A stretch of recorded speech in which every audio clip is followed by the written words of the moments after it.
বাংলাদেশ থেকে পাচার হওয়া অর্থ ফেরাতে বিশ্ব নেতাদের সহায়তা চেয়েছেন প্রধান উপদেষ্টা ড মুহাম্মদ ইউনূস। বুধবার ২২ জানুয়ারি বিশ্ব অর্থনৈতিক ফোরামের সম্মেলনের ফাঁকে একাধিক দেশের রাষ্ট্রপ্রধান ও সরকার প্রধানের সাথে বৈঠকে এই সহযোগিতা চান তিনি। অবৈধ সম্পদ অর্জন ও সন্দেহজনক লেনদেনের অভিযোগে সাবেক স্থানীয় সরকার, পল্লী উন্নয়ন ও সমবায় মন্ত্রী তাজুল ইসলাম এবং তার স্ত্রী ফৌজিয়া ইসলামের বিরুদ্ধে মামলা করেছে দুর্নীতি দমন কমিশন দুদক। বুধবার জানুয়ারি দুদক সংশ্লিষ্ট সূত্র এ তথ্য জানায়। সেনাবাহিনীর ঐতিহ্যবাহী ইস্ট বেঙ্গল রেজিমেন্টের ১৭তম কর্নেল অব দ্য রেজিমেন্ট হিসেবে অভিষিক্ত হলেন সেনাবাহিনী প্রধান জেনারেল ওয়াকারুজ্জামান।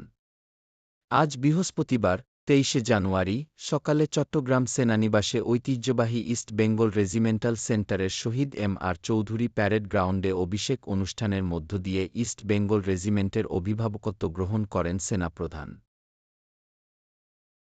মানবতাবিরোধী অপরাধের মামলায় জামায়াত নেতা এটিএম আজহারুল ইসলামের মৃত্যুদণ্ডের রায়ের বিরুদ্ধে রিভিউ আবেদনের শুনানি পিছিয়ে আগামী ২০ ফেব্রুয়ারি দিন ধার্য করেছেন আপিল বিভাগ।